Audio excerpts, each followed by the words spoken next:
Hey guys, Steve here with South Central Pennsylvania weather forecast. Um, all right, so all data is in for today, which being Tuesday, and we're not ready to sound the alarm yet. Um, let me state and let me be stern about this. As it stands right now, this is a coastal event. That doesn't mean that some areas back here won't get some snow out of it, but as it's looking right now, and I will tell you, I'm not 100% sold on that. Um, this is a east of the river, Susquehanna River type of storm, and particularly when you get east of the Delaware River, of course. So that would be Philadelphia, New Jersey area, and down to Ocean City, Maryland. Now, the trends are particularly on the European model uh, to bring this thing a little bit further west. Now it's Tuesday.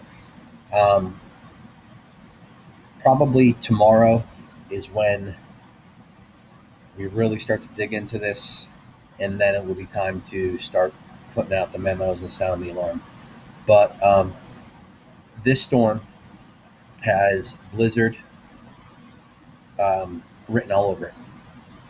Where to be determined.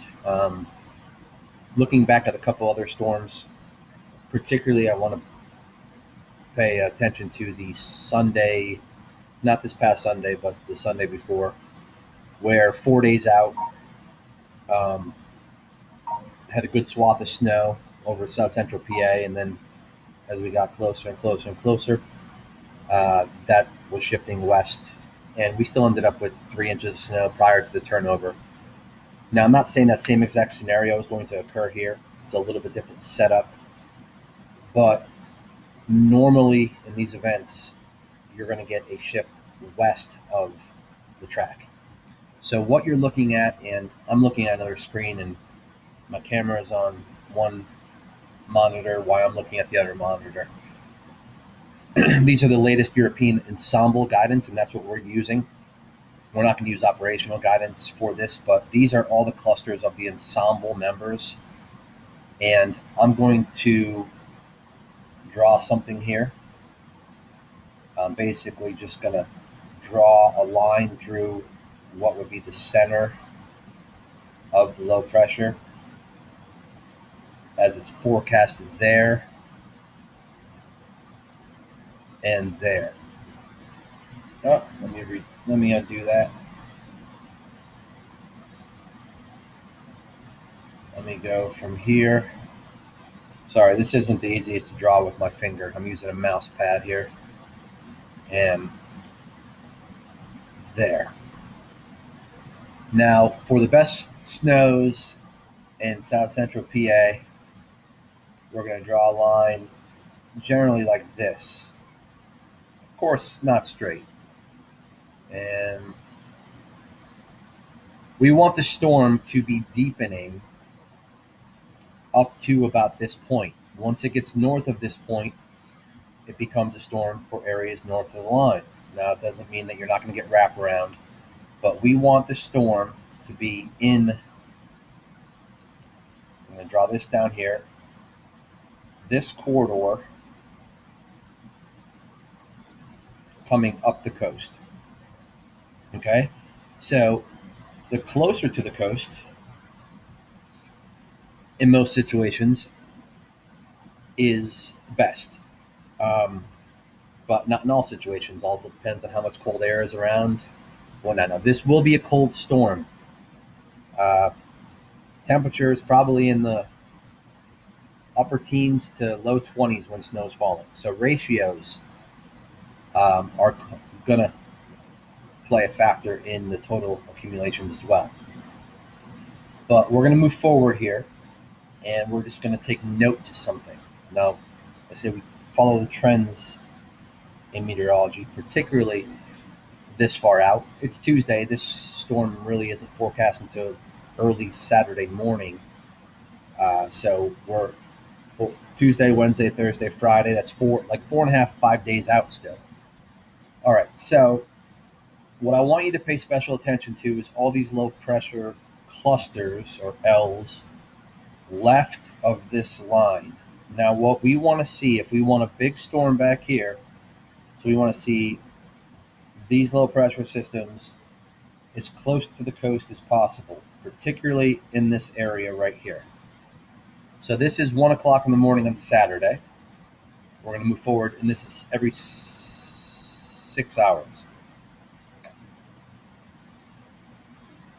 This is the prior run, okay? This was the 6, so this is 6 hours ago.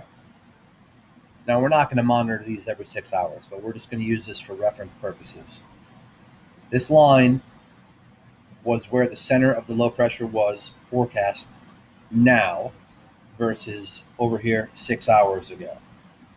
So, or excuse me, this center was where the low pressure was forecast now, the center line, versus 6 hours ago.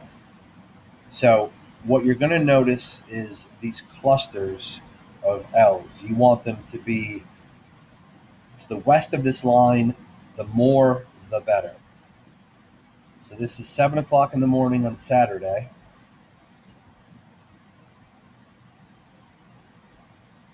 And we have a good amount of low pressures still in this area. So based upon this data, what I'm looking at is that this has moved a little bit west since the last model run. You have some here close to the coast. These are still in some pretty good range. These ones out here, those don't do anything for us, okay? I'm going to go back here, back again. Now, as I said, we want our best storms back here to come in a range. Let me draw a line. We want it to be like this. Those are our best storms. And that's the center of the low pressure. Now, strength of low pressure, there's a lot of different factors to this. But for demonstration purposes, we want it to be like that. You'll notice there's some of these that are pretty close. The model is forecasting the center of the low pressure to be right here, okay? And so this is the ensemble guidance with showing all of the tracks. And then we'll go again. You'll see that there's still some of them here. We would like to see more of these closer to this line, even on this side of the line. That would be a good indication that the storm's coming further west. But another good indication that the pressures are, the storm has pushed west is, see this 1020 millibar line? I mean, this is small, minute details, okay? But before it was dissecting the center of York County, in this latest run, it's pushing up to the northwest part of the county. 15, 20 miles. But 4 days, 5 days out, 15, 20 miles, that's a huge, huge difference, okay? Because as things go on, if these trends continue, you keep pushing this further, further, and further west, and before you know it, you're in these lighter oranges and greens. So this is 12Z Saturday. I'm going to go to 1 o'clock on Saturday. You'll notice here you still have some good lows, possibly still south of this line. And this pressure, once again, is still now dissecting. And then we're going to progress and past 1, 2 o'clock on Saturday. As this is currently modeled, this is pretty much out of here for us anyway. But now we're going to shrink this up, and we're going to go to this. We're going to go to this. And I'm glad that these stayed on there. We go here to here. Okay. The one left.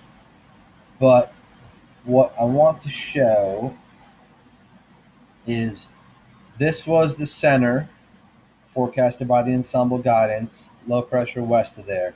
Now, this 997, I think that is weak compared to what it's really going to be. But we're going to progress this. So, old run, new run, pretty similar. Let's move it to 7 o'clock in the morning. Low pressure is pretty much a little bit further west than the old run. But you'll notice these greens here have made a pretty big jump. See how it was dissecting the county that way? Now it's basically through almost Adams County. So that's a good sign. And then we'll go to 18Z, and this is the old low, this is the new low, further west a little bit. So what we're going to do now is we're going to go shrink it. We're going to go to the QPF, which is the precipitation, and we're going to show the differences. Okay, so let me go back here.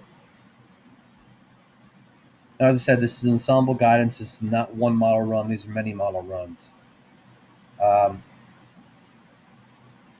dark grays are a little bit further north on the new run. And as we progress, old run, see these greens are now dissecting the county, much is good. So strength is a little bit lower, 987 versus 988. Greens here, southern part of the county, middle of the county. So there is a clear westward trend. Okay. Not by much, but there's a clear westward trend in the latest European guidance. In the old run, you have a 981 low pressure and 982. So that's good news because with this further push west of the precip with a weaker low pressure by 1 millibar, not much, you would expect that you would have this a little bit further east. But that does show me that we are trending a little bit west. Now I want to go to the actual European run. This is the single run, and we're going to get off of that screen. And I'm going to show you here that let's just run this. So basically, what's going to occur is a Arctic front's going to come through. This stuff right here is very light snow Saturday or Friday afternoon, Friday evening, and then watch as it progresses. And notice, so we're based upon this model run, we're actually getting some snow ahead of the storm system. Here's the low pressure down here, and a perfect track as it would be to dump heavy snow back here. But let's see what happens here. See how this low jumps out here? If this low was here and went on that trajectory, then this precipitation would be further west by the same exact amount. So this is hourly now. See how this low's again out here? I'm not really buying that. I'm thinking more so it's going to be in between this line and this line. And if we really want good snow, then we want it to be on this line. But we're going to move it forward. Now, as I said, this is hourly. Once again, this is 4 o'clock in the morning. Low pressure 983 jumped out here. If this is here or here, then these blues, which are heavier precipits, are back here. Then we got to 12 o'clock or 7 o'clock in the morning. Still south of the line that we want to see. We got 974 low. That is a pretty strong low pressure system. And then what happens is basically the whole trough closes off and then this gets trapped. One thing we got to watch for is where does this actually, the trough close off at? It's showing it up here. if it happens down here, then this pulls this way, and then these blues and oranges or yellows start coming further this way. So where we are right now is in a pretty good time frame to see what I like to see. Right now, I said this is a coastal storm, and I'm just going to throw this up here for shits and giggles. But this is snow 10-to-1 ratio, which I don't think it's going to be 10-to-1 ratio because we're going to have Arctic air in place. So we're probably going to look at more like 20 to 30-to-1 ratios, particularly in areas back here. All right. But this latest European model is forecasting 30 inches of snow. All right. 30 inches of snow in Ocean City, Maryland. Now watch this. When I go to the Kuchera, which uh, focuses in more on the ratios and other factors that are difficult to explain to you, we're up to almost 40 inches of snow in Ocean City, Maryland. Now, is this a done deal? By no means. But is the potential there? 100%. Notice how this also jumped up here. Thomasville, 8.2 versus a 10-to-1 ratio of 4.7. So almost doubled the totals. All right. So we're going to keep an eye on this. As I said, I like where we're at right now. There is a chance we get into Thursday and this thing completely goes east. Uh, when it comes to forecasting the weather, only one person's in charge, and his name is God. So I'll do my best and due diligence to keep you up to date with what's going on. But do I know whether Ocean City, Maryland is going to have 40 inches of snow on Saturday? No. Could a model help me project that? Yes. Could a pattern help me project that? Yes. My gut feeling says heaviest snow stays east of the Susquehanna Valley, probably ends up somewhere between the river, or let's just say the Lancaster County, Chester County line, and points east. Okay, that's as I see it right now. Does that mean that we're going to get no snow back here? No, it doesn't mean that. It also means that we could get no snow back here. So we'll continue to monitor. We're not ready to sound the alarm yet on this, but if this were to occur in these areas, 30 to 40 inches of snow, Maryland, Delaware, southern Jersey, that's a nightmare for them. Sure, they can plow snow down there, sure, but they don't have the equipment like we have further north. Of course, they average like I think like 10 inches of snow, where we average like 30 inches of snow a year. So just that difference is substantial. So anyway, sorry for the long video, but I told you I'd keep you updated with what's going on a daily basis. We're really going to start to pay attention to things more so tomorrow and into Thursday. As it stands right now, I, as a forecaster, like what's going on. I like what I see. I do think this has a westward bias and a westward trend. How far west to be determined. Is this ending up over here? I've seen it happen before. There is a saying for East Coast snowstorms. You do not want to be in the meat of it 3 to 4 days out. Okay?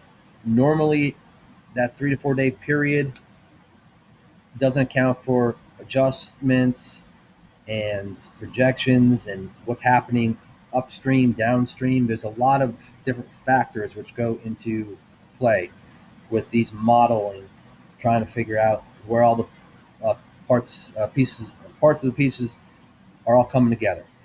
It's tricky. So that's where we stand. But we could be on Thursday talking about this whole area right here, 100 miles west. We could be talking about 100 miles east. We could be talking exactly the same spot. But we'll continue to monitor, and I will update you as I feel fit. But as what you need to know is that the potential exists for a major East Coast snowstorm this Friday into Saturday, Friday afternoon into Sunday. Let's just call it Friday into Sunday. That's it. Have a great day. Thanks for following.